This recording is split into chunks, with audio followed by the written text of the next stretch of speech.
Okay, it is now part 2 of the 1983 Ford LTD Crown Victoria revival. If you recall from the last video, I just had attempted to drive it 300 miles home. I only made it 80 until the motor started ticking pretty bad. So we had it towed here, and what I've done so far is I had started cleaning the rockers because they were extremely dirty. What I did is I used diesel fuel and a brush to kind of start getting them clean.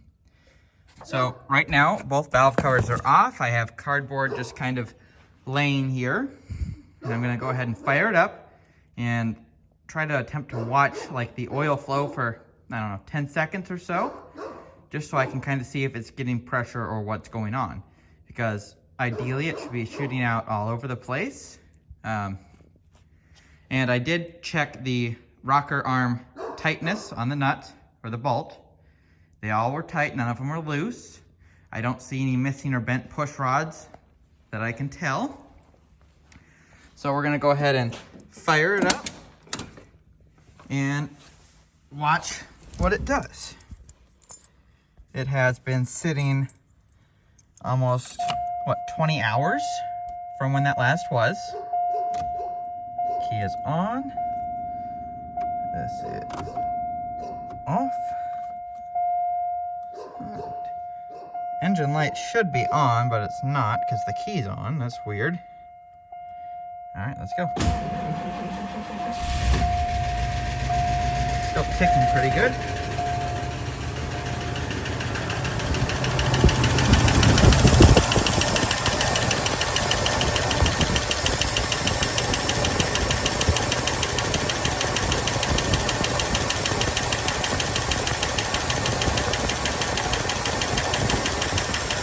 Not seeing any oil flow, which is weird.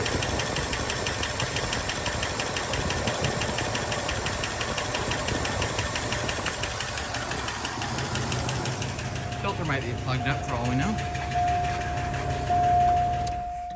Turn it off.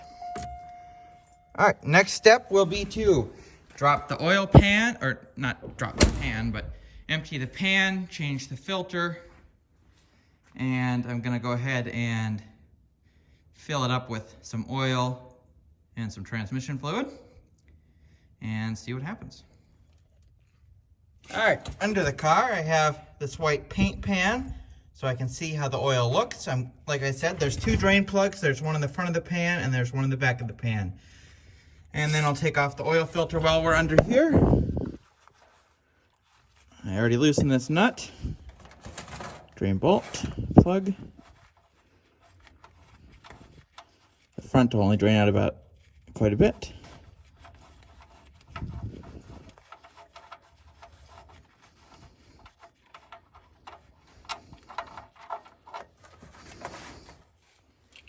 So far not bad. Might be a magnet, I don't know. I don't see any metal, that's a good sign. See what else drains out of there.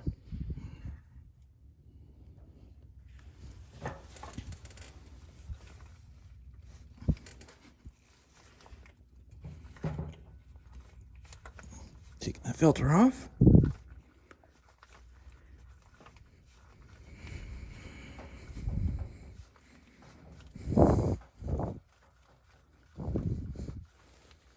Missing the drain pan.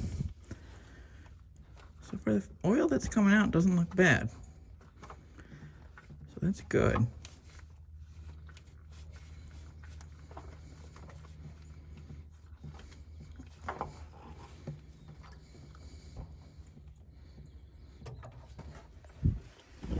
Still looks like new oil. No metal shavings yet.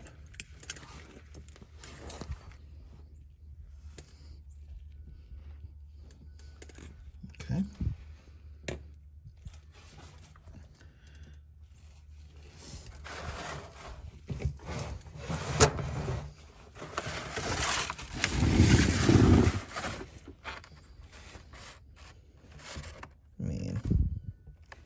Nothing too concerning. This pan wasn't entirely clean anyways. Looks like motor oil. No chunks.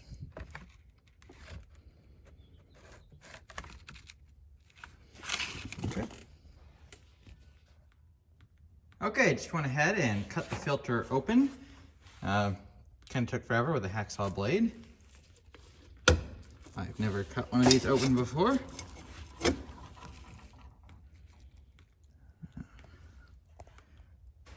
Okay. Don't know what I'm looking at. Don't worry about the stuff on the left side because that's from me cutting.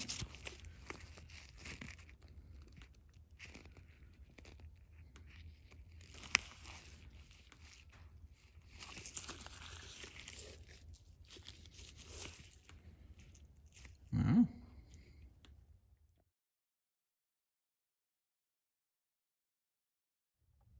Okay, completely disassembled the oil filter. I have all of the filter element cut out of it.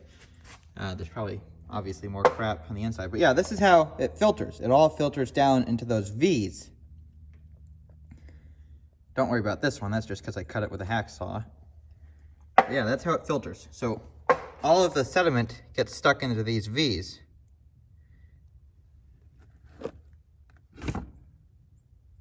There's a lot of crap.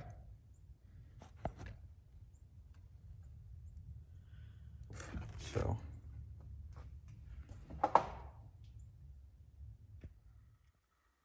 Okay, we're back in the car. So what I've done so far is I put the driver's side valve cover back on. I installed an oil pressure gauge so I can actually see what it's doing. I have drained the oil. I refilled it with 2 quarts of 1040 and about a gallon of diesel fuel. And we're gonna see if we have any oil pressure.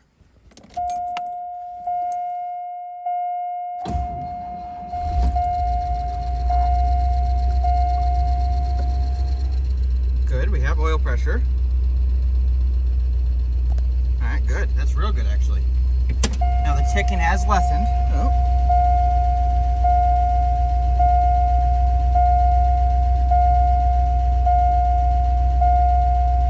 Okay. We're just gonna let her idle. The ticking did lessen.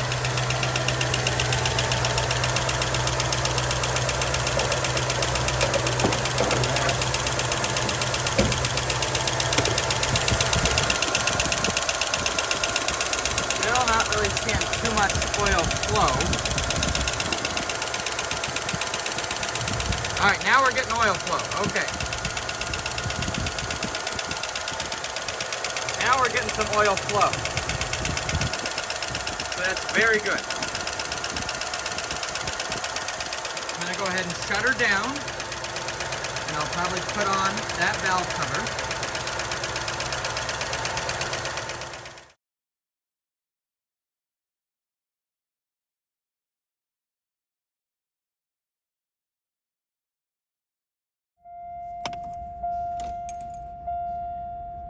Four quarts, 1540, 1 quart, 1040, and half a quart of transmission fluid, still having crap oil pressure.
Okay, here's part 2 of the 1983 Ford Crown Victoria LTD. We had an oil issue in the last episode, and I went ahead and tried a lot of things to fix it, short of pulling the pan. I tried to run it with some transmission fluid, some diesel fuel in the oil to kind of flush it out, because the previous owner said it had an oil pump replacement sometime in its life. So a person would think that whoever did that would have cleaned the pan. Well, that is not the case. The pickup tube was completely plugged up with gunk. There was like a 1/4 inch of gunk on the bottom of the oil pan that the pickup tube was just sucking in, so it wasn't getting any oil flow. Now, we did find some metal shavings in the oil, so that's not good. There was some damage, but I did pop off a bearing cap. It didn't look great, but it didn't look bad. There was no major scoring. So what I did is I cleaned the pan, I cleaned everything, and now we're gonna go ahead and crank it for about 30 seconds. We are running 1540 heavy duty diesel oil. And after that, we're gonna plug the coil back in and see what happens. Where'd the key go? Okay, I found the key. I was sitting on it. So what I said, we're gonna go ahead and crank it for about 30 seconds and just try to get some oil flowing.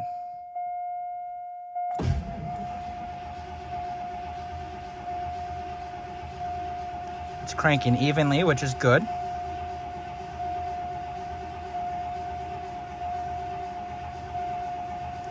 Now this battery is 10 years old.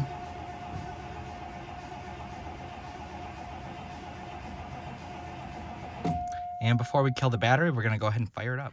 Okay, just plug the coil back in. Now we're gonna fire it up. I did fill the oil filter with like a quart of oil, so that should help. And let's see what happens.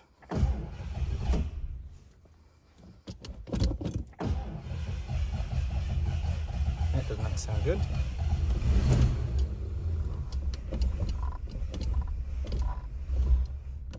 Well, we have oil pressure. I think she's kind of flooded.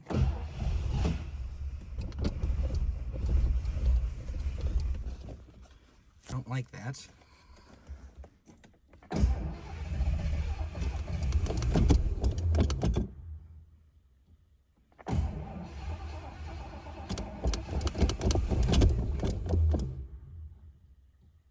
That's concerning.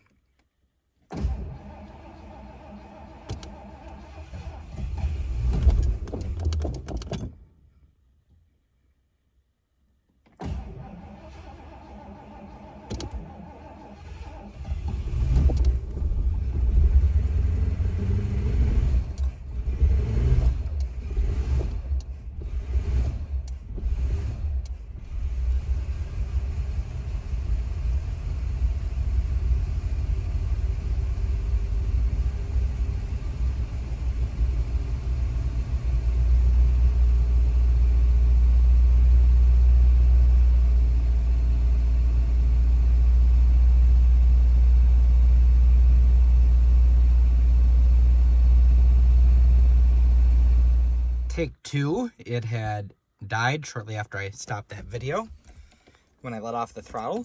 So I think I'm just gonna hold the throttle for a couple minutes. Let's bring the thunder. Bring the thunder.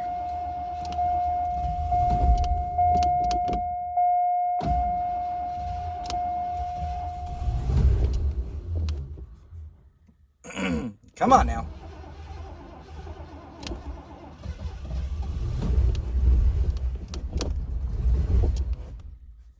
Come on.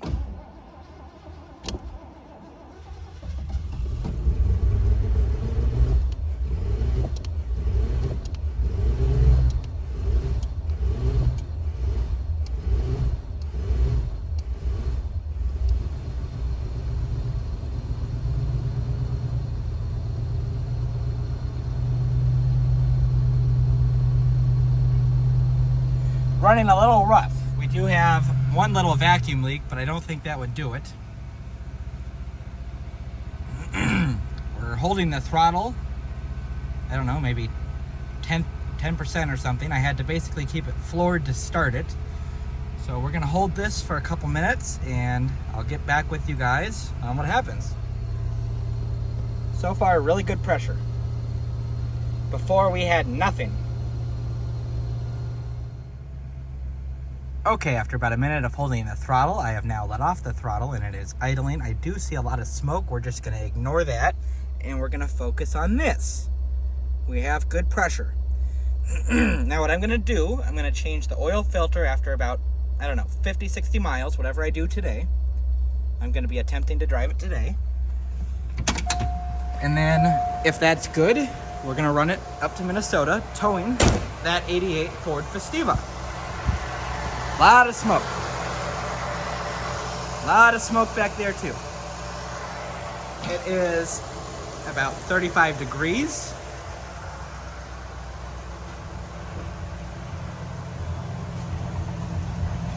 We're sure that's good. That's the hitch I'll be installing.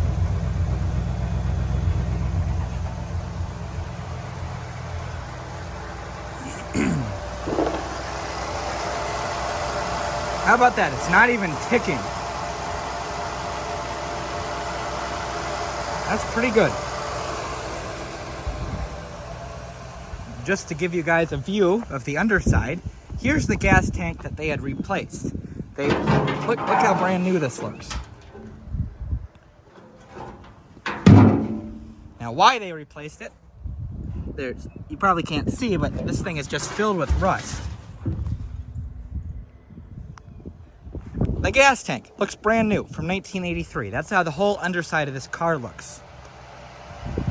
Now, if I have to replace a motor, that's no big deal. I'll put in a 351 because it'll bolt right up to this AOD transmission, and I believe it'll even use the same motor mounts. So yeah, a lot of smoke. I'll let this idle a couple more minutes, check the antifreeze, maybe pull it out. I need to put the air cleaner on, try to block off a couple vacuum lines that I had broke, trying to get the valve covers off down in St. Louis, and we'll see what happens. It's been about 15 minutes so far. It's running really good. We're still holding really good pressure. And when I blip the throttle like this, the pressure increases. It wasn't doing that before. It was going down before. I think we might be okay for another 20, 30,000 miles. Set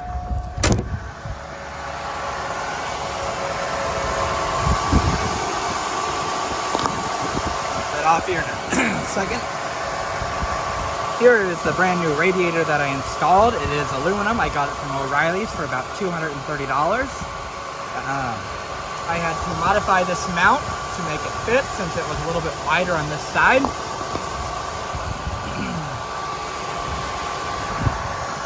And if you guys are wondering what was wrong with the old radiator, there were a few things.